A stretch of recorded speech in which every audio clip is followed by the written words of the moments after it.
Shalom Bapak Ibu Saudara sekalian yang kekasih di dalam nama Adonai Yeshua HaMashiach. Kembali berjumpa dengan saya Pendeta Yakub Sulistyo. Kali ini saya membuat video ada setan di sirkuit Mandalika. Kenapa saya membuat video dengan judul tersebut? Bapak Ibu Saudara sekalian yang kekasih di dalam nama Adonai Yeshua HaMashiach, adu balap di sirkuit Mandalika baru saja berakhir dengan sukses. Namun di balik kesuksesannya ada sedikit pernik-pernik akibat munculnya Mbak Rara sang pawang hujan di sirkuit Mandalika tersebut.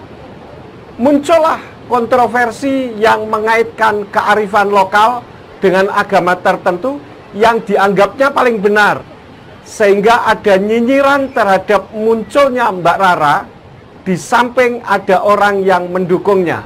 Melalui video ini, saya sebagai pendeta Kristen akan memberikan edukasi bagaimana seharusnya sebagai rohaniwan menyikapinya. Tentunya yang sesuai dengan firman Tuhan, agar dalam menyikapi yang seolah-olah benar, tetapi sesungguhnya justru melanggar firman Tuhan itu sendiri.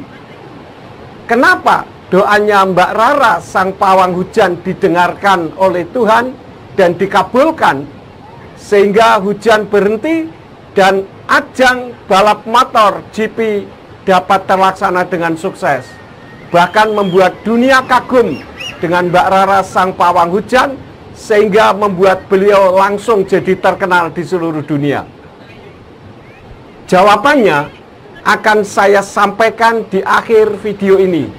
Jadi lihat sampai habis ya, agar tidak gagal paham. Semua jawaban yang akan saya sampaikan nanti semuanya berdasarkan firman Tuhan, tidak keluar dari firman Tuhan. Semua ada di dalam firman Tuhan. Untuk lebih jelasnya, saya akan sampaikan terlebih dahulu apa yang dimaksud dengan kearifan lokal itu sendiri, sehingga kita berada di persepsi yang sama yang dipermasalahkan, agar tidak menimbulkan kerancuan karena ada pendeta yang menganggap Mbak Rara mengundang setan. Benarkah demikian? Kearifan lokal adalah pandangan hidup dan pengetahuan serta berbagai strategi kehidupan yang berwujud aktivitas yang dilakukan oleh masyarakat lokal. Pengetahuan ini untuk menjawab berbagai masalah dalam memenuhi kebutuhan mereka. Nah, sekarang mari kita lihat terlebih dahulu bagaimana Mbak Rara beraksi dalam memberhentikan hujan. Kita lihat bersama-sama videonya ya.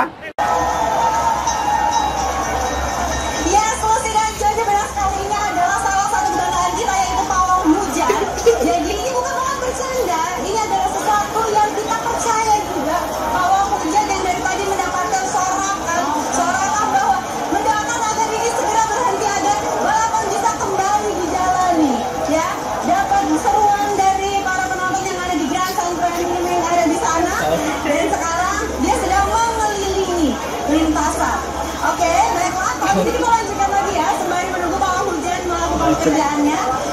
Ini yang sedang kehujanan, ada Jack Miller di sini. Ya, kita lihat di sini ada Jack Miller. Kira-kira Mbak Rara berdoa meminta agar hujan berhenti, itu berdoanya kepada siapa? Kepada setan, kepada iblis, malaikat, atau kepada Tuhan ya? Nah, tentu untuk lebih jelasnya, kita dengarkan apa yang disampaikan oleh Mbak Rara sendiri dalam video berikut ini. Susah yang kecil? Tidak mudah, bukan susah. Megangnya? Sama.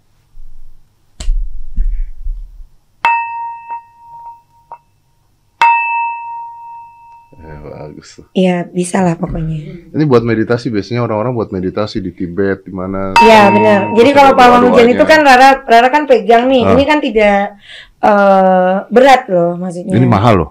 Iya, mahal. Mahal loh ini?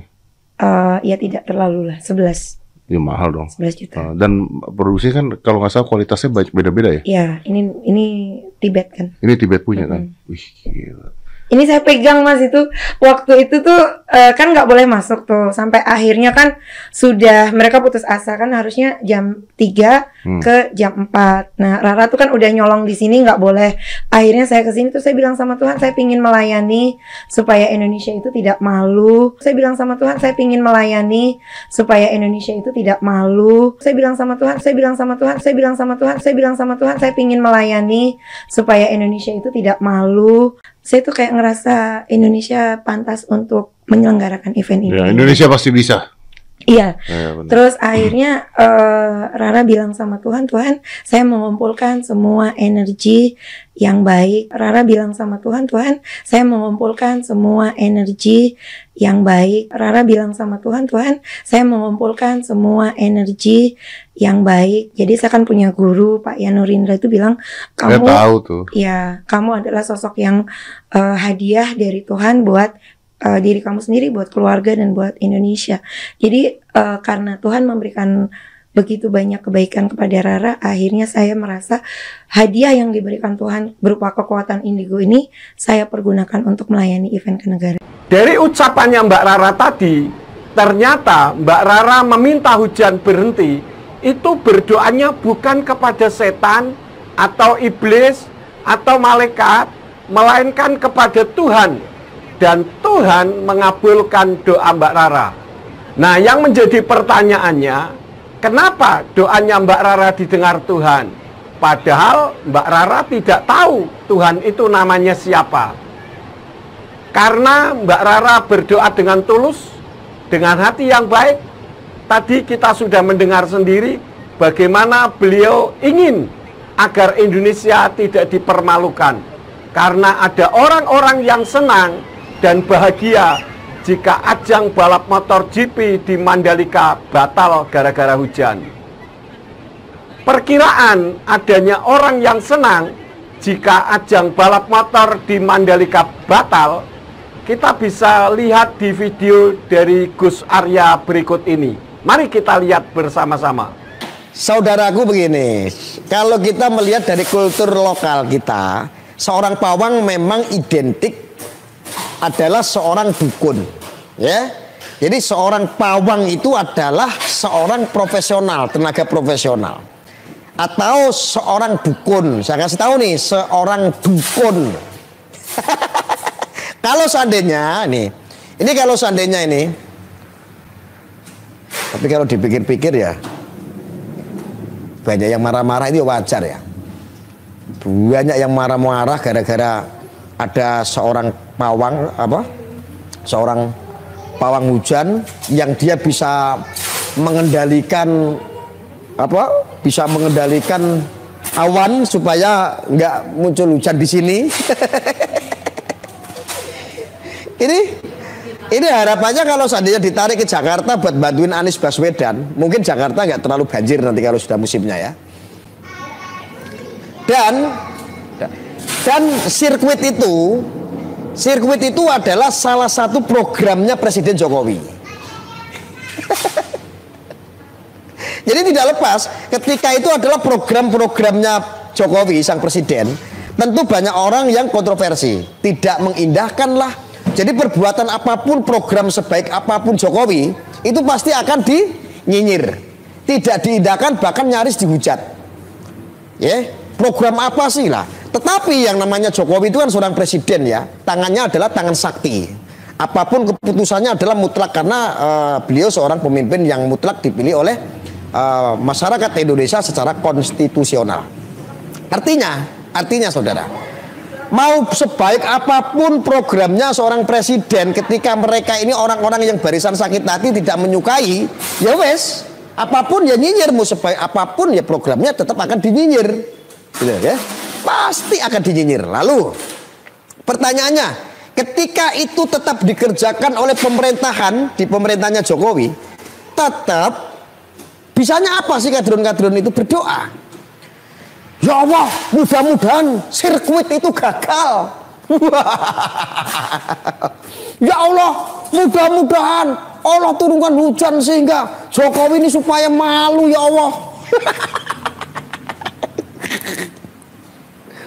pokoknya itu kadrun-kadrun nggak yang mengatasnamakan Habib, nggak yang mengatasnamakan kiai, nggak yang mengatasnamakan pendeta, yang nggak mengatasnamakan, pokoknya orang-orang ahli agama adalah ahli surga pokoknya. Orang-orang ahli agama, orang-orang ahli surga itu mereka langsung mendoakan bahwa seolah-olah, ya Allah, tolong permalukan Jokowi ya Allah. Mudah-mudahan itu yang di Mandalika ya Allah tidak sukses ya Allah. Mudah-mudahan dikasih hujan ya Allah. Hujan, bahkan mudah-mudahan ada yang balap itu ya Allah, tabrakan pada mate ya Allah.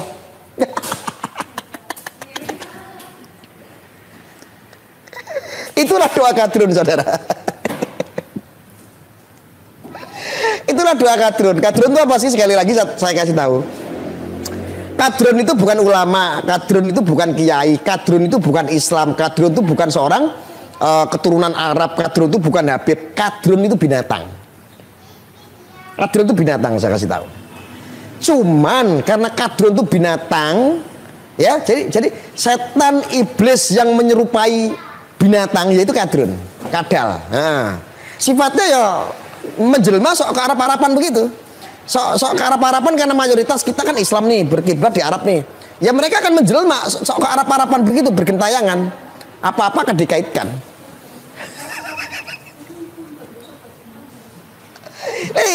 Itulah doanya kadrun, saudara.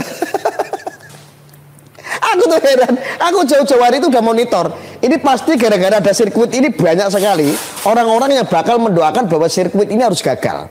Bila perlu, mereka kadrun itu pasti akan berpesta pora ketika sirkuit itu dikasih hujan, acara itu gagal, ketika diteruskan hujan terus, ada yang balap tabrakan pada mate. Ini akan menjadi pesta pora para kadrun-kadrun, saudara. Pasti. Pasti itu. Kacau deh.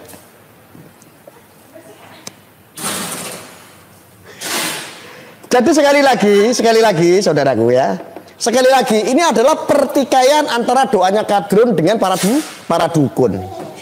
Dan sekarang Indonesia sukses. Saya ingin menyampaikan selamat untuk Indonesia karena dukun sudah menang. Dukun sekarang sudah menang, ya Allah. Terima kasih ya Allah sudah memenangkan dukun. Sekali-kali dukun harus dikasih menang, ya. Dukun harus dikasih menang, ya. Mereka adalah ulama-ulama gadungan. Kalau itu dukunnya dukun asli.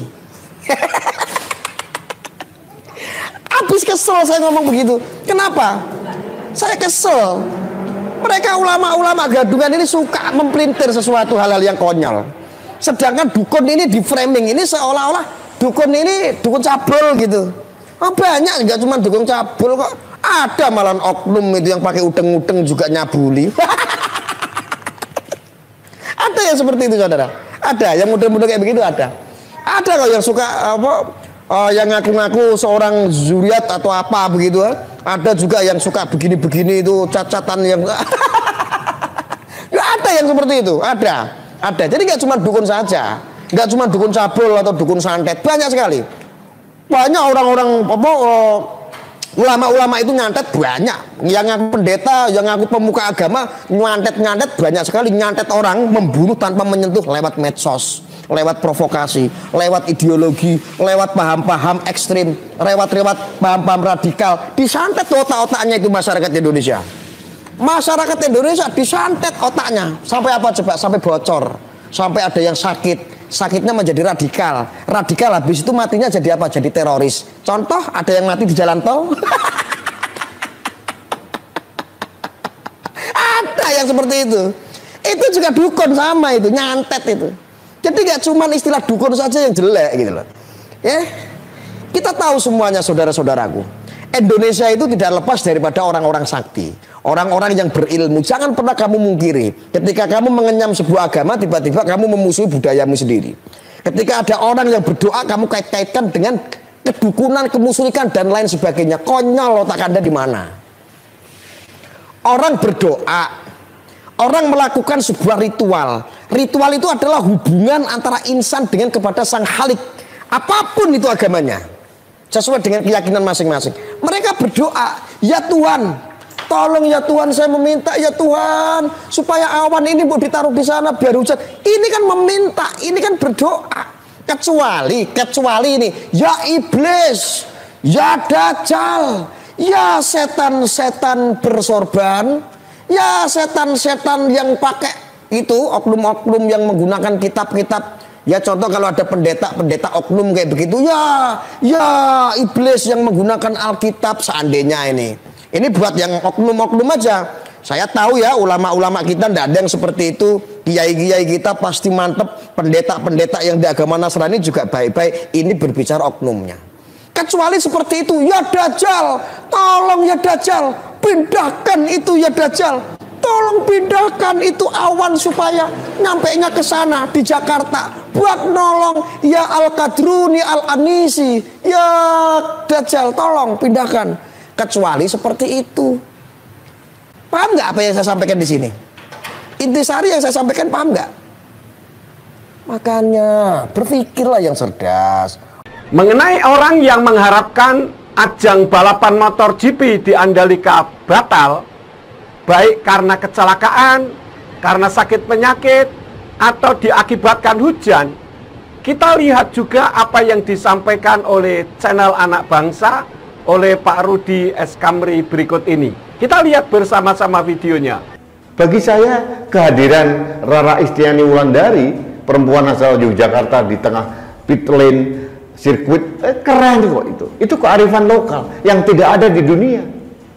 Tidak ada masalah. Mereka mengatakan musyrik lah, musyrik gundul muhui. Abdul Somad ngasih ludah ke bayi, apa bedanya? Itu lebih musyrik. Ditambah lagi musyrik bin menjijikkan. Kalian mingkem, diam, malah mengomentari si Rara Istiani Wulandari. Aduh, dan aneh juga ini. Ingat dulu waktu Abdul Somad jadi pawang pilpresnya Prabowo, ngomong, oh ada teman saya mimpi bahwa Prabowo jadi presiden. Prat, apa enggak musyrik begitu? Jadi presiden kok berdasarkan mimpi? Jadi kalian ini mohon maaf ini, apa saja ya yang dihasilkan hasil karya dari anak bangsa, terutama dalam era Presiden Jokowi, dianggap salah. Jadi pawang hujan yang menurut saya etnik dikomentari, uas yang menjijikkan dan jijik saya didiamkan saja. Dari mana ayatnya, dasarnya bayi dikasih ludah? Ludahnya Somad lagi. Aduh, astagfirullahaladzim. Jadi sahabat Indonesia, marilah kita berpikir jernih. Kita sambut dengan gegap gempita. Syukur alhamdulillah gelaran MotoGP sudah dilaksanakan dengan baik. Kalau ada kekurangan ya tidak ada masalah, nanti kita perbaiki. Ada yang protes katanya dari sirkuit ke tempat itu tidak ada angkutan, mereka terlantar harus jalan kaki. Ditampung, diterima. Ini sebagai bagian dari perbaikan. Tidak ada masalah, tidak ada yang sempurna. Marc Marquez jatuh 2 kali dalam latihan. Wong rider yang lain nggak jatuh, kecuali kok semua jatuh, 20 orang jatuh berguling-guling nggak jadi. Nah, masalah hujan itu rezeki dari Tuhan kok. Kalau akhirnya race director memutuskan itu wet race, ya nggak apa-apa. Itu sudah biasa dalam MotoGP. Orang yang nggak ngerti tentang MotoGP ya komentarnya kayak seperti ini nih, ngawur, nggak karu-karuan, seperti si tukang panci Roy Suryo. Bagi saya aduh, receh lah. Buat sebagai bangsa bangga, gitu, bangga kita mampu membuat event yang sebesar gelaran MotoGP. Kita ucapkan syukur, alhamdulillah gelaran MotoGP sudah dilaksanakan dengan baik, sukses dengan hasil yang memuaskan. Tahun depan kita perbaiki lagi. Banyak yang tidak sempurna, tidak ada masalah. Kita bersyukur kemudian ada hujan karena di Mandalika panasnya memang ekstrim. Kita dikasih rezeki sama Allah, dikasih hujan. Toh ujungnya, finalnya kegiatan balapan tetap berjalan. Kalau itu harus pakai sirkuit basah, ya nggak apa-apa. Itu sama. Jangan jadi orang munafik. Terima saja secara objektif bahwa ini adalah gelaran yang diawai oleh anak bangsa. Kita syukuri saja. banyak kekurangan, mari kita berikan masukan. Itu saja. Baik, sahabat Indonesia, terima kasih. Dan saya juga mengucapkan terima kasih kepada Rara Istiani Wulandari, si pawang hujan yang cantik dari Yogyakarta, sudah membuat aksen yang berbeda dalam gelaran MotoGP. Keren Mbak Rara, terima kasih. Kita lihat juga pendapat Gus Miftah tentang doa yang tidak seharusnya dipersalahkan karena berdoanya tidak meminta kepada setan atau syirik. Mari kita lihat bersama videonya. Prinsipnya kalau kemudian yang dipanjatkan itu adalah doa dengan bahasa apapun, entah itu bahasa Arab, bahasa Indonesia, bahasa Jawa, bahasa apapun. Kalau prinsipnya itu ketika menolak atau menggeser hujan itu dengan doa yang tidak mengandung kesyirikan di dalamnya, ya nggak ada masalah. Karena kita juga nggak pernah tahu dari siapa doa itu, dari mulut siapa doa itu dikabulkan. Nah, tidak harus dari kiai, tidak harus dari ustadz, bahkan dari teman-teman wartawan bisa jadi doanya lebih diijabah dibandingkan ustadz itu sendiri. Karena salah satu rahasia Allah itu Allah merahasiakan ini yang diijabah doanya siapa. Jadi kalau saya sepanjang kalimat doa yang diucapkan itu tidak bertentangan dengan syariat, kalimatnya tidak mengandung kesyirikan, itu sah-sah saja, walaupun dengan menggunakan bahasa Indonesia. Kalau cuman gini-gini itu apa entertain macam-macam, ya saya pikir ya silakan ternyata dia begini-begini saya begini atau dengan begini, ya itu ya ekspresi saja. Kalau saya lebih kepada kontennya, apa yang kemudian dia sampaikan kepada Tuhan. Toh kayak anaknya Mbak Rara kemarin saya lihat di masjid juga sholat gitu. Jadi kalau saya melihat itunya aja. Tapi kalau di dalamnya ada sesuatu yang bertentangan dengan syariat dan kontennya itu mengandung kemusyrikan, tentunya ini nggak boleh. Karena Allah berfirman, Innallaha la yaghfiru ayyushraka bihi wa yaghfiru ma duna dzalika liman yasha. Sesungguhnya Allah tidak akan pernah mengampuni dosa-dosa orang yang menyekutukannya dan mengampuni apapun dosa selain syirik. Itu saja prinsipnya. Jadi sah-sah saja lah mau pakai bahasa apa. Bahkan dulu begini, di dalam kitab Ihya itu disebutkan begini, ada 27 ulama yang minta hujan dengan melaksanakan sholat istisqa. Ini ulama-ulama alim, orang-orang soleh. Tapi ternyata 27 ulama ini sholat istisqa dan kemudian dia sholat istisqa dan kemudian berdoa, itu nggak ada yang dikabulkan. Sampai ada satu orang yang dianggap gila sama ulama-ulama Mesir itu, berdoa justru turun air hujan. Ini menunjukkan apa? Bahwa pengabulan doa itu merupakan rahasianya Allah. Tuh, makanya kemudian di dalam berdoa sendiri kita ada etikanya. Salah satunya adalah ketika doa kamu belum dikabulkan oleh Allah, janganlah berputus asa. Kenapa? Fawadu minalaka al-ijabah, karena dia Allah yang akan mengabulkan doa-doamu di waktu yang Allah kehendaki, bukan yang kamu kehendaki. Nah, sekarang kita mendengarkan bagaimana pendapat orang awam, namun tidak memiliki kebencian terhadap orang lain dan tidak menghakimi. Kita lihat bersama-sama video berikut ini. Jauh sebelum kita mengenal internet, sesungguhnya telah banyak hal-hal di luar nalar yang terjadi.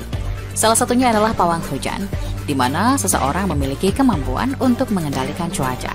Jasanya banyak dibutuhkan guna menyukseskan sebuah acara yang terpengaruh oleh keadaan alam. Pawang hujan adalah profesi yang perlu kita hargai sebagai pekerjaan yang memang bisa memberikan dampak bagi perhelatan internasional. Dunia mendadak melihat Indonesia, tidak hanya keindahan sirkuit Mandalika yang mempesona, melainkan juga karena aksi Pok Rara, sang pawang hujan yang berhasil meredakan hujan di saat gelaran balapan tersebut berlangsung. Mungkin menurutnya bukan dia yang menghentikan, tapi Sang Maha Kuasa yang mengabulkan doanya. Dia meminta kepada langit, kepada semesta untuk meredakan hujan dengan cara-cara dan ritual-ritual yang jarang dilihat di era modern ini, namun sering dilakukan di era kuno Indonesia. Es ya, esnya kita lagi bikin kolam doa. Ini untuk remote cuaca energi di secara spiritual di langit Mandalika. Jadi sesuai dengan permintaan supaya cuacanya jangan terlalu panas, karena kan yang balap adalah bule itu kan nggak biasa dengan cuaca panas. Jadi kita diminta untuk memanggil drizzling atau gerimis. Oke, nah ini tetap dibongkar-bongkarin supaya kalau kita remote itu suam-suam kuku. Kita sama-sama ikhtiar alternatif baik Rara maupun juga modifikasi cuaca ala BRIN bersama timnya Pak Hadi. Pawang hujan Pok Rara ini kelihatannya lebih didengar doanya ketimbang para ustadz dan ustadzah dadakan yang cuma bermodal gamis kreditan. Kita melihat keberadaan pawang hujan sampai saat ini memang masih ada. Sampai saat ini kepercayaan klasik negara ini memang masih digunakan. Karena sebagai orang timur yang percaya dengan hal-hal seperti ini, tidak salah untuk memanggil pawang hujan agar acara lancar. Namun Joko Widodo sebagai Presiden Indonesia berhasil membawa pawang hujan ke skala yang jauh lebih besar lagi. Skala yang bukan hanya superstisius, yang bisa dipercaya atau tidak. Joko Widodo membawa level kearifan lokal Indonesia ke mata dunia. Doa pawang hujan berhasil meredakan hujan di sirkuit Mandalika jelang perhelatan besar MotoGP yang berkelas dunia. Dunia pun bengong lihat aksi Mpok Rara. Satu orang ini mempecundangi 7 juta kadrun, bahkan lebih manjur dari doa Abdul Somad yang mau Prabowo presiden, atau Nino Warisman yang khawatir tak ada lagi yang menyembah Allah jika Jokowi presiden. Dan jangan kau tinggalkan kami dan menangkan kami. Karena jika engkau tidak menangkan, kami khawatir ya Allah. Kami khawatir ya Allah. Tak ada lagi yang menyembahmu ya Allah. Doa itu kalau dikabulkan sama Tuhan, yaitu seperti Mbak Rara itu masih di tengah suasana di lapangan minta tidak hujan, dikabulkan sama Tuhan seketika. Namanya doa itu kalau memang manjur dan dijabah sama yang kuasa. Nggak kayak doanya para kadrun itu apa. Ya kasihan memang, ada pawang hujan berdoa dan tidak lama doanya dikabulkan. Lah kok ada yang kejang-kejang coba. Sementara itu gerombolan kadrun ini yang bertahun-tahun lamanya berdoa meminta agar Jokowi lengser. Lah kok malah Jokowi ini jadi presiden 2 periode. Kasihan sekali mereka ini. Nah, Bapak Ibu Saudara sekalian, seharusnya kita juga tidak boleh mencela sepanjang doanya bukan meminta kepada setan. Menurut saya, sah-sah saja dan boleh-boleh saja. Pada akhirnya, kita melihat satu realitas, satu kenyataan. Doa Mbak Rara dikabulkan Tuhan, sehingga terbukti hujan berhenti dan ajang balapan MotoGP di Mandalika terlaksana dengan sukses. Saya secara pribadi bahkan kagum dengan imannya Mbak Rara. Meskipun disoraki orang banyak dan hujan-hujanan, namun beliau tidak bergeming nyali dan imannya, sehingga Tuhan mengabulkan doa permohonannya. Jangan kita menganggap kalau tidak seperti saya berarti dari setan atau mengundang setan. Menghakimi Mbak Rara seperti apa yang disampaikan oleh Pendeta Gilbert Lomoindong berikut ini. Kita lihat bersama-sama videonya.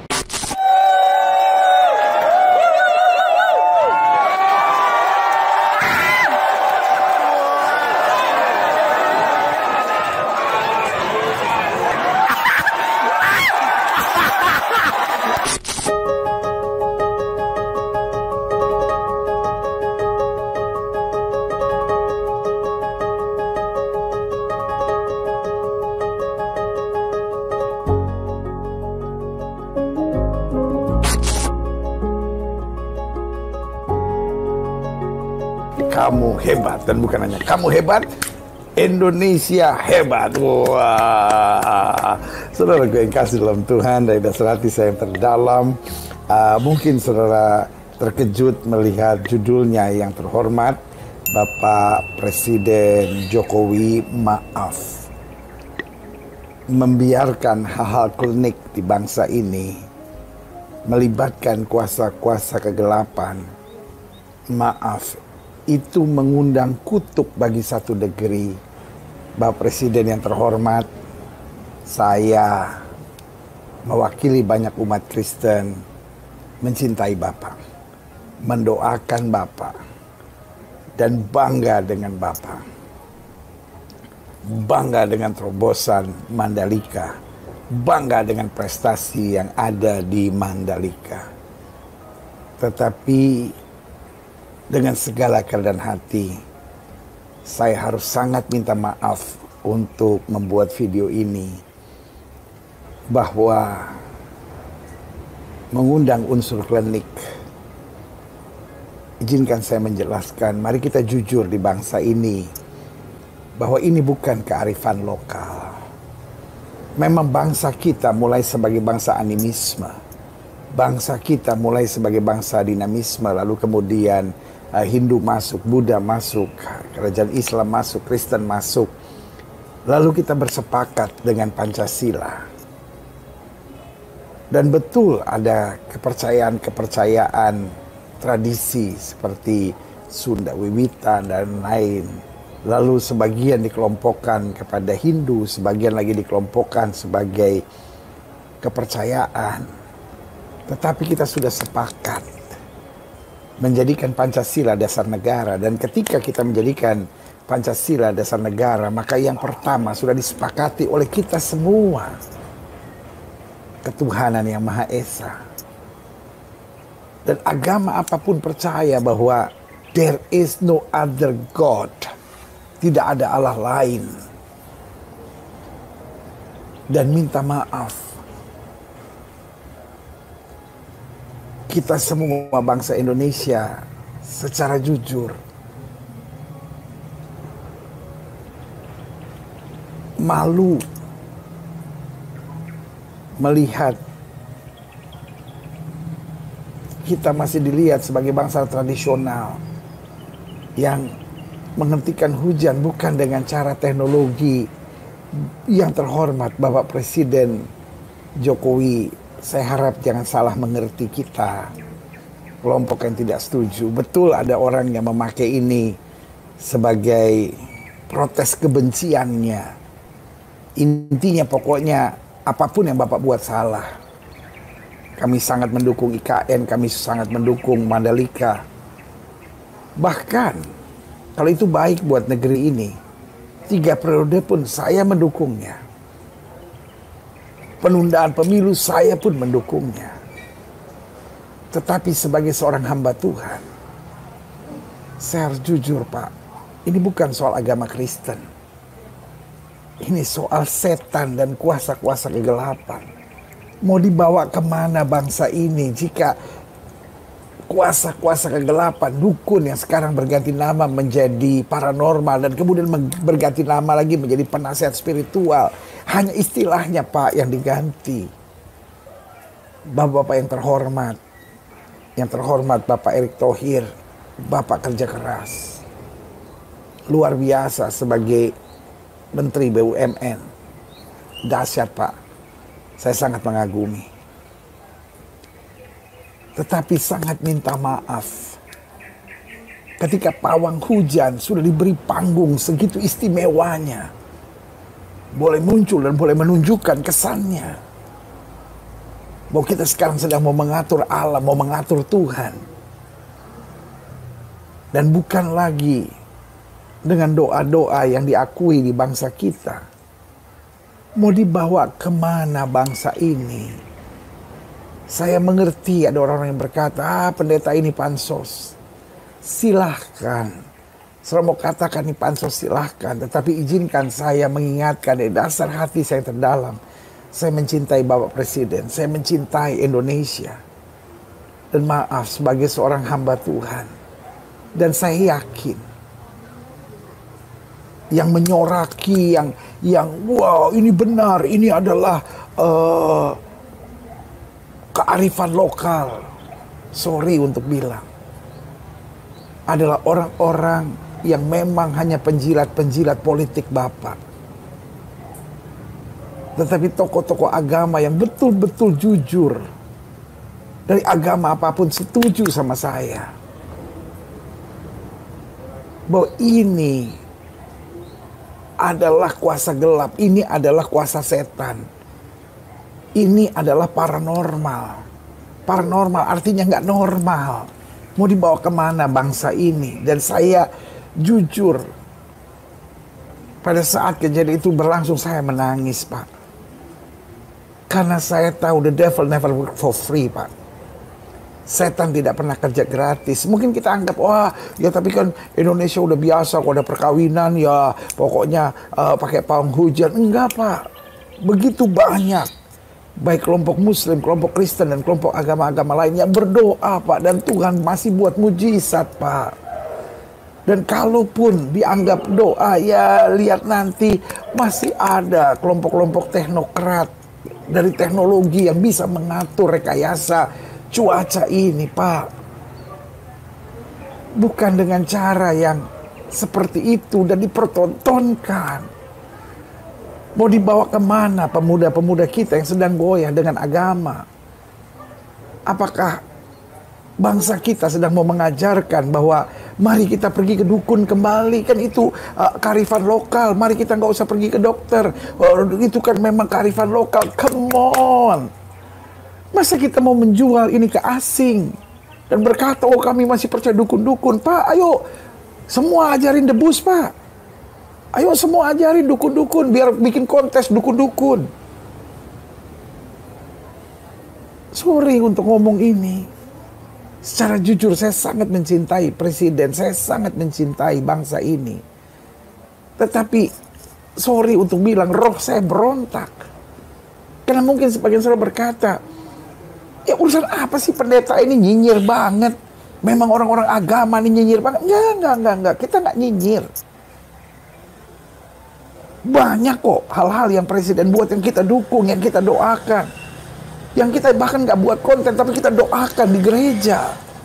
Karena memang buat saya, presiden-presiden yang pernah memimpin Indonesia itu hebat. Tetapi di antara yang hebat, salah satu yang terhebat adalah Presiden Joko Widodo. Dan saya harus angkat topi dan saya bangga. Tetapi mempertontonkan paranormal, dukun, pawang hujan di saat itu adalah sesuatu yang, maaf untuk katakan, memalukan bangsa kita. Pak, kalau ada yang menyoraki dan memberi, wah ini kearifan lokal, lalu menyetujui tindakan Bapak atau tindakan siapapun yang mengizinkan ini muncul keluar, itu hanyalah orang-orang politik yang penjilat-penjilat. Tetapi tokoh agama yang murni akan berkata, ini bertentangan dengan firman Tuhan, ini bertentangan dengan kitab suci, ini bertentangan dengan iman agama apapun. Karena jangan meminta pertolongan dari kuasa-kuasa kegelapan. Sorry untuk ngomong ini, the devil never work for free. Setan nggak pernah kerja gratis. Dia minta tumbal, dan kalau ini untuk bangsa, tumbalnya adalah bangsa. Itu sebabnya darah selalu tertumpah di bangsa ini. Karena terlalu banyak yang bermain dengan kuasa-kuasa kegelapan.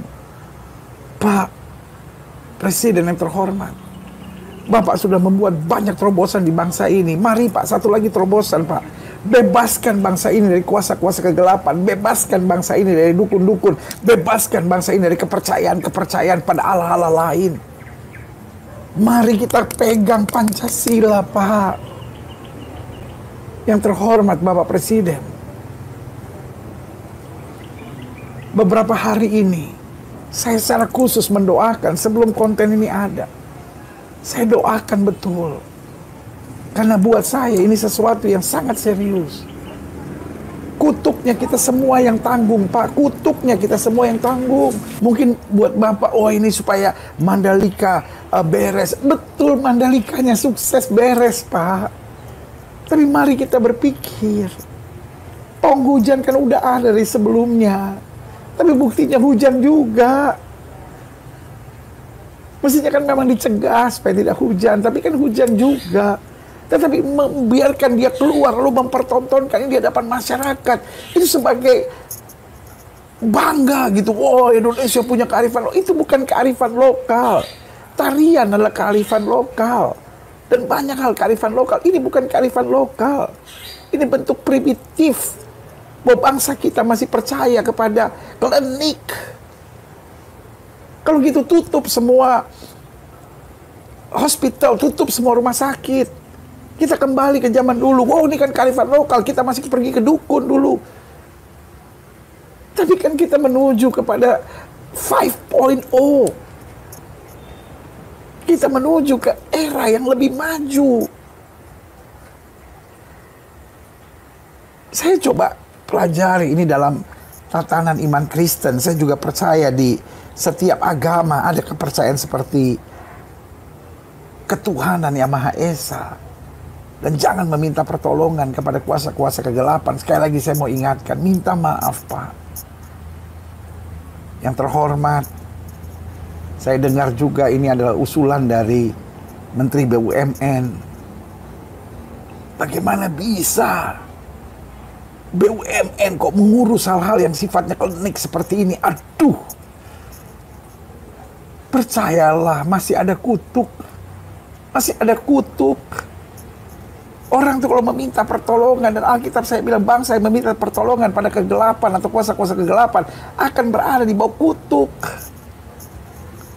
Ulangan pasal 18 ayat 10-11 bilang, di antaramu janganlah didapati seorang pun yang mempersembahkan anaknya laki-laki atau anaknya perempuan sebagai korban dalam api, ataupun seorang yang menjadi petenung, seorang peramal, seorang penelaah, seorang penyihir, seorang pemantra, ataupun seorang yang bertanya kepada arwah atau kepada orang ramal, atau meminta petunjuk pada orang-orang mati. Coba lihat sang pawang hujan ini. Ini kan bermain dengan mantra. Ini kan meminta tolong kepada roh-roh lain. Ini bukan berdoa kepada Allah. Coba lihat gaya ini. Apakah kita tidak malu sebagai bangsa Indonesia? Saya hormati penjilat-penjilat politik yang berkata, oh ini benar, ini bagus, ini adalah kearifan lokal. Jujur sama dirimu sendiri. Pakai akal sehat. Tutup kalau begitu semua rumah sakit. Tutup semua rumah sakit. Kan kearifan lokal kita dulu pergi ke dukun. Tapi kan kita mau tinggalkan seperti itu. Ini bangsa yang sudah maju. Para ustadz, para kiai, para pendeta mengingatkan kan kepada setiap orang. Either berdoa atau pergi kepada ahlinya. Dan juga pergi kepada ahli sambil berdoa. Tapi bukan meminta tolong dengan mantra-mantra, tenungan-tenungan. Roh-roh kegelapan seperti ini. Karena kita semua percaya, the devil never work for free. Setan tuh gak pernah kerja gratis. Saya mengetuk hati Menteri BUMN yang terhormat, seorang yang sangat berprestasi,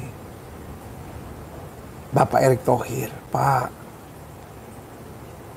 masa kapasitas seperti Bapak masih percaya pada dukun-dukun, masih percaya dengan paranormal, masih percaya dengan klinik-klinik seperti ini, sungguh sangat memalukan. Maaf Pak, saya sangat menghormati Bapak. Tapi sebagai seorang hamba Tuhan, saya harus bicara kebenaran. Ini sangat memalukan, apalagi di depan internasional seperti ini. Bangsa kita dianggap bangsa primitif, Pak. Yang terhormat Bapak Presiden, Bapak ada di sana, Pak. Hentikan perbuatan-perbuatan seperti ini, Pak. Kutuk akan terus, dan kutuk iblis itu selalu meminta darah. Jangan kaget kalau di bangsa ini akan terus ada darah yang tertumpah. Kenapa? Karena ada kutuk di balik meminta tolong, apalagi ini satu bangsa.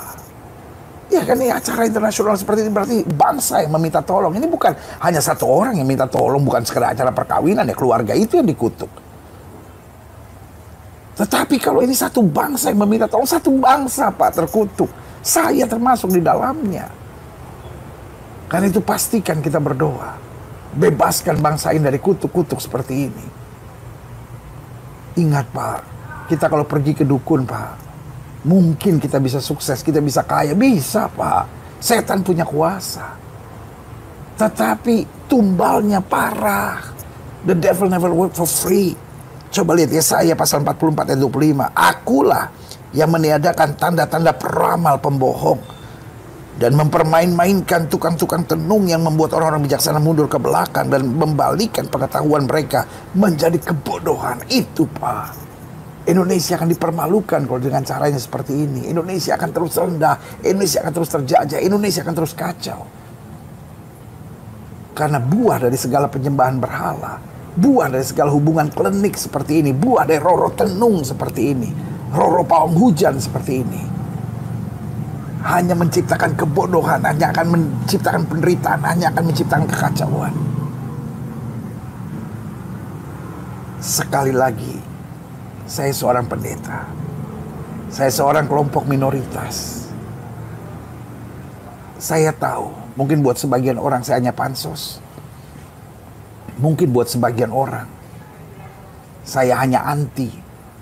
Saya mencari-cari kesalahan. Saya adalah one of a kind.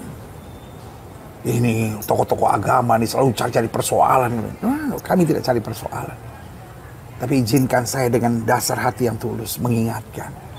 Begitu banyak yang kita mendukung, kita mendoakan, dan kita mengharapkan hal-hal yang baik buat Bapak Presiden yang terhormat dan tim kepemimpinannya. Tetapi dengan segala kerendahan hati saya juga mengingatkan, kalau ada sesuatu yang too much, ada sesuatu yang menurut kami sudah berbahaya, kami harus bersuara. Saya mendoakan bangsa ini, supaya bangsa ini bebas dari permainan dengan klinik-klinik. Saya mendoakan para jenderal, saya mendoakan para pejabat, bebaskan diri dari penasihat-penasihat spiritual. Kalau penasihat spiritualmu adalah seorang kiai, bagus. Seorang pendeta, bagus. Seorang hamba Tuhan yang memang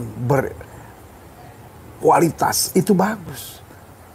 Tetapi kalau penasihat spiritual adalah dukun paranormal, tidakkah para jenderal dan para pejabat punya naluri rasa takut kepada Tuhan? Karena yang sedang kalian mainkan adalah roh setan, roh kegelapan, roh kuasa jahat. Yang kata Alkitab saya, iblis dapat menyamar sebagai malaikat terang. Awalnya kelihatannya baik, tetapi kemudian menjerat dengan tumbal-tumbal yang menghancurkan, menyakitkan. Tumbal pertama pasti kekacauan. Tumbal kedua pasti penderitaan. Tumbal ketiga pasti direndahkan. Dan tumbal keempat adalah darah. Berat buat saya untuk menyampaikan ini. Tapi dengan segala kasih, dengan segala kerendahan hati, dan dengan segala ketulusan karena demi cinta saya sama NKRI. Cinta saya terhadap NKRI. Saya menyampaikan ini. Bapak Presiden yang terhormat, Menteri BUMN yang saya sayang, dan semua pejabat-pejabat di lingkungan Republik yang tercinta Indonesia, bangsa kita bersama ini. Mari kita bebaskan diri dari permainan dengan tenung, ramal, kuasa-kuasa kegelapan, dukun paranormal, serta peramal-peramal, dan juga penasihat-penasihat spiritual. Karena ini semua hanya akan menyeret bangsa kita pada penderitaan dan kesesatan.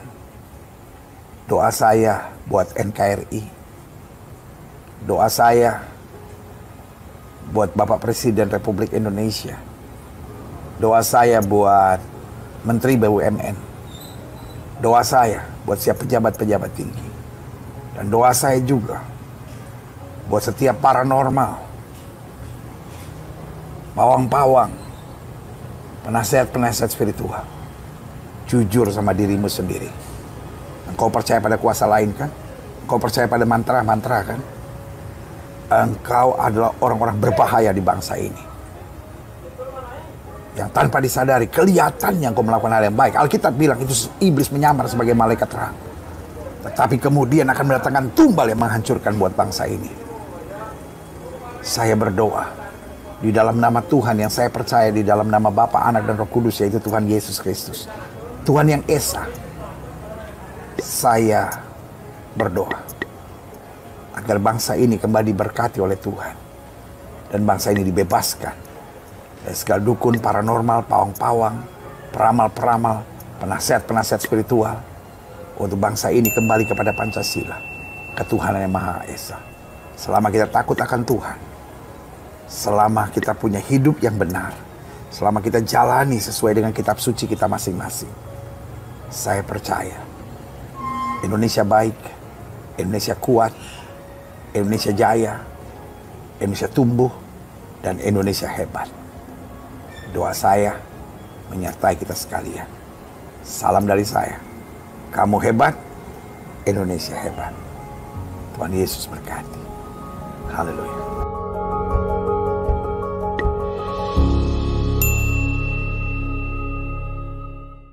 Nah, berdasarkan ucapannya Mbak Rara sendiri, beliau berdoa kepada Tuhan, bukan kepada setan. Jadi anggapan bahwa apa yang dilakukan Mbak Rara itu dari kuasa setan tidak terbukti, dan itu merupakan penghakiman yang tidak boleh terjadi di dalam kita. Apalagi kita mengaku sebagai hamba Tuhan. Meskipun memang ada dukun-dukun yang meminta kepada setan, saya akui memang ada, dan banyak juga, khususnya dukun santet yang membunuh orang dari jarak jauh. Nah, sekarang pertanyaannya, kenapa doanya Mbak Rara didengarkan Tuhan meskipun Mbak Rara tidak kenal Tuhan yang disembah oleh Bapak Abraham, Yitzhak, dan Yakub? Tuhannya Mose, Daud, dan Tuhannya para nabi, yaitu Yahweh Elohim, Sang Pencipta langit dan bumi. Di dalam nama Adonai Yeshua HaMashiach dan Ruach HaKodesh. Bahkan Pendeta Gilbert Lomondong sendiri juga tidak berdoa kepada Yahweh di dalam nama Yeshua HaMashiach dan Ruach HaKodesh. Kok dikabulkan Tuhan? Jawabannya, mari kita lihat di kitab Yesayahu atau Yesaya pasal 45 ayat yang kelima, yang berbunyi demikian. Ani Yahweh wa ein ot zulati ein Elohim aazerka welo yedatani, yang artinya akulah Yahweh, tidak ada yang lain. Selain aku tidak ada Elohim atau Tuhan. Aku akan membantumu walaupun engkau tidak mengenalku. Jadi Bapak Ibu Saudara sekalian, sepanjang orang berdoa untuk menolong orang lain, baik untuk kesembuhan sakit penyakit, beban kehidupan seseorang, masalah keuangan, bahkan minta turun hujan atau minta supaya hujan berhenti, jika menurut Tuhan perlu dibantu, maka Tuhan mengabulkan doanya. Dan doa orang yang penuh kebencian merupakan kekejian bagi Tuhan. Itu yang Tuhan Yesus ajarkan kepada saya dalam kitab Matius atau Matius pasal 5 ayat yang ke-22 sampai 23. Nanti bisa dilihat sendiri ayatnya. Dimana kalau kita mau datang kepada Tuhan, bahkan mempersembahkan sesuatu apa saja yang kita mau persembahkan, kalau ada kebencian di dalam hati kita, Tuhan katakan berdamai dulu baru datang kepadaku. Ya. Nah, lalu bagaimana dengan barang-barang yang dibawa oleh Mbak Rara? Bagi saya, masalah menggunakan mangkok, tangan menengadah, tangan melipat, dan sebagainya, itu hanya sikap tubuh saja. Masalah agama, Tuhan tidak memandang agama dan kepercayaan orang. Jika permintaannya baik dan membantu orang, Tuhan mengabulkan doanya. Seperti Mbak Rara, terbukti hujan berhenti, sehingga Indonesia tidak dipermalukan di mata dunia. Kenapa Tuhan tidak memandang dari agama apa saja? Karena agama itu buatan manusia. Agama itu dari bahasa Sanskerta, dari kata a dan gama. A itu artinya tidak, dan gama itu artinya kacau. Jadi orang beragama itu tujuannya agar hidupnya tidak kacau. Namun realitas telah membuktikan, justru dengan adanya agama, maka manusia bersengketa karena memaksakan kehendak untuk orang lain harus sama dengan dirinya.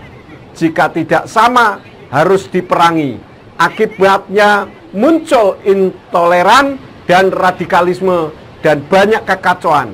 Itulah sebabnya agama tidak menyelamatkan orang untuk masuk surga. Agama apapun, Bapak Ibu Saudara sekalian, termasuk agama Kristen sekalipun, firman Tuhan yang saya yakini untuk keselamatan harus melalui Yeshua HaMashiach, yang adalah Yahweh sendiri yang turun ke bumi dalam wujud seperti manusia dan di bawah bimbingan Ruach HaKodesh, yang menuntun manusia untuk berbuat baik dan tidak lason hara atau mengeluarkan ucapan-ucapan lidah jahat terhadap orang lain. Kalau menganggap agama yang dianutnya paling benar, saya katakan memang harus, tetapi tidak boleh memaksakan kehendak. Harus sama dengan dirinya. Kalau harus sama, menurut saya ya harus samanya dengan firman Tuhan, bukan sama dengan dirinya. Nah, sekarang yang menjadi pertanyaan berikut, apa buktinya Tuhan yang menciptakan langit dan bumi itu bernama Yahweh? Di dalam kitab 1 Tawarikh 16 ayat yang ke-26 dan Mazmur 96 ayat yang ke-5, isinya sama, Bapak Ibu Saudara sekalian. Dan kalau dibaca di sana berbunyi, Kikal Elohi Ha'amim Elilim wa Yahweh Samayim Asa, yang artinya sebab semua sesembahan bangsa-bangsa adalah berhala, tetapi Yahweh lah yang telah menjadikan langit. Ini ayat-ayatnya yang menyatakan juga bahwa Yeshua HaMashiach yang selama ini dikenal dengan nama Yesus Kristus tidak lain adalah Yahweh itu sendiri. Pertama, dalam kitab Hebraic Root Version atau kitab versi akar Ibrani, dalam 1 Korintus 12 ayat yang ketiga dalam bahasa Inggris berbunyi, Because of this, I make known to you that there is no one who speaks by the Spirit of Eloah and says that Yeshua is accursed, and neither is a man able to say that Yahweh is Yeshua except by the Ruach HaKodesh. Jadi saya garis bawahi di situ kata-kata Yahweh is Yeshua except by the Ruach HaKodesh. Artinya bagi orang yang mengakui bahwa Yahweh itu adalah Yeshua HaMashiach adalah dari Ruach HaKodesh. Kemudian yang kedua, dari pernyataan Pesita atau Aramaic Bible, di dalam kitab Lukas pasal 2 ayat yang ke-11, di sana berbunyi, Atilat lekon geir yomana perukal daituhi Maria Mesia pemadinta de Daud. Yang artinya, karena hari ini telah lahir bagimu juru selamat, yaitu Tuhan Yahweh Sang Mesias di kota Daud. Jadi ketika dilahirkan, wujudnya bayi, tetapi itulah Yahweh.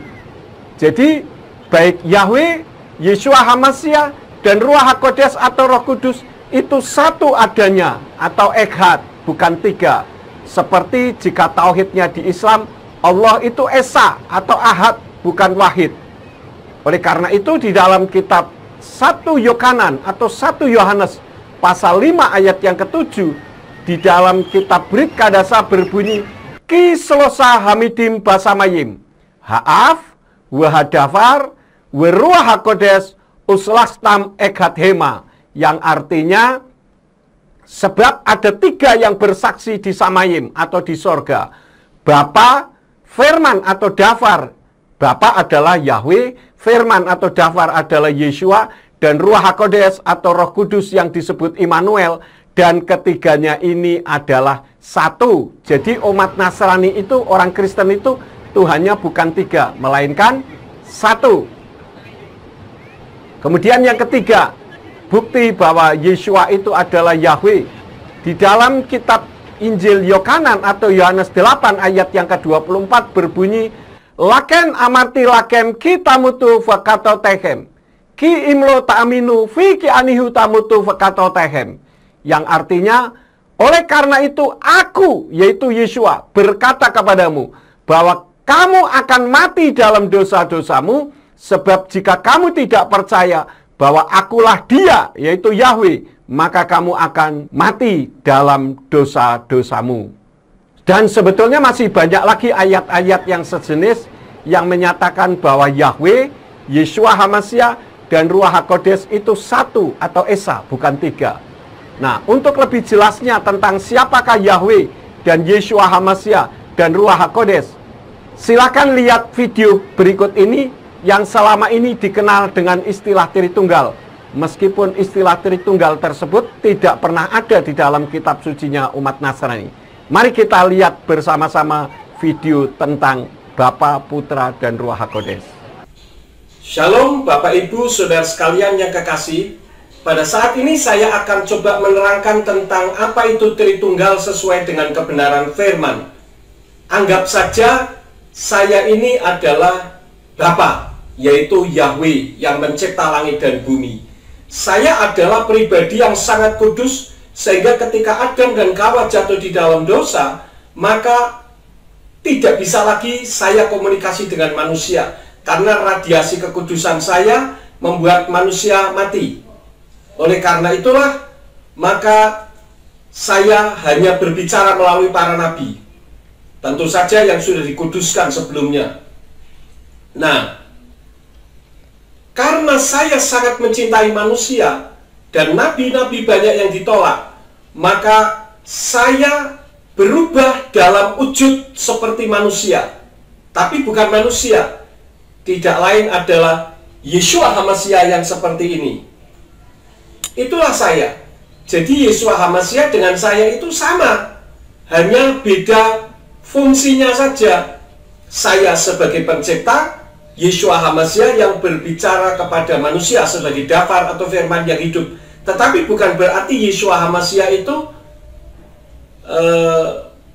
bukan pencipta juga. Makanya di dalam kitab Yohanes 1 ayat yang ketiga, di situ ditulis bahwa segala sesuatu diciptakan oleh Dia, tanpa Dia tidak ada segala sesuatu. Dan itu sedang berbicara tentang masalah dafar atau firman yang hidup. Jadi Yeshua HaMashiach juga adalah firman yang hidup, tidak lain adalah saya juga, hanya beda wujudnya saja, ya.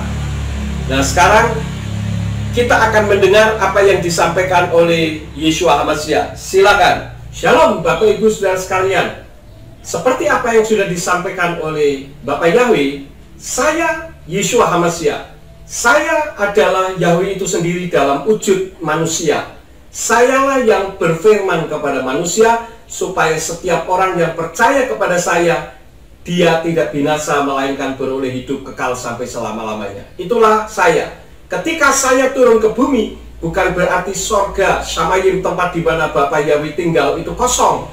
Jadi, dari Yahweh menjadi Yeshua HaMashiach, itu bukan seperti kucing menjelma menjadi tikus, kucingnya hilang yang ada tikus. Bukan. Tetapi ketika Yahweh turun ke dalam dunia ini dalam wujud manusia, yaitu Yeshua HaMashiach, maka Yahwehnya ada, Yeshuanya juga ada. Jadi bukan berbeda, cuman ketika ada di bumi ini saya berperan dalam wujud manusia dan dalam kapasitas sebagai Elohim serta sebagai teladan bagi manusia. Jadi saya memiliki 3 peran ganda, sebagai Elohim, sebagai berwujud manusia tetapi dia Elohim, artinya manusia yang luar biasa yang tidak sama dengan yang lain. Tetapi saya juga sebagai manusia biasa yang dalam kapasitas sebagai teladan. Tetapi saya bukan manusia. Saya adalah Yahweh yang turun ke bumi. Makanya di dalam kitab Lukas pasal 2 ayat yang ke-11 mengatakan bahwa pada hari ini telah lahir bagimu Juru Selamat, yaitu Tuhan Yahweh, Sang Mesias di kota Daud. Jadi yang lahir wujudnya Yeshua HaMashiach, tetapi itu adalah Yahweh. Paham ya Bapak Ibu Saudara sekalian? Silakan kembali ke Bapak Yahweh. Baik Bapak Ibu Saudara sekalian, kita sudah mendengar apa yang disampaikan oleh Yeshua HaMashiach, yang tidak lain adalah saya juga. Nah, ternyata Yeshua HaMashiach juga ditolak oleh manusia, kemudian dibunuh dengan cara disalib, lalu Yeshua HaMashiach mati. Dan pada hari yang ketiga dia bangkit, karena dia Tuhan, dia saya. Dia bisa mau mati juga mati aja, mau hidup hidup aja, karena dia adalah Tuhan, hanya berperan sebagai dalam wujud manusia. Nah, ketika itu dia bangkit, lalu dia naik lagi ke Shamayim, naik ke sorga. Tetapi karena saya itu mencintai manusia, maka saya turun lagi ke bumi, tidak dalam wujud seperti manusia, yaitu Yeshua HaMashiach begitu, tetapi dalam wujud roh, tetapi roh yang bisa berdiam di dalam diri manusia.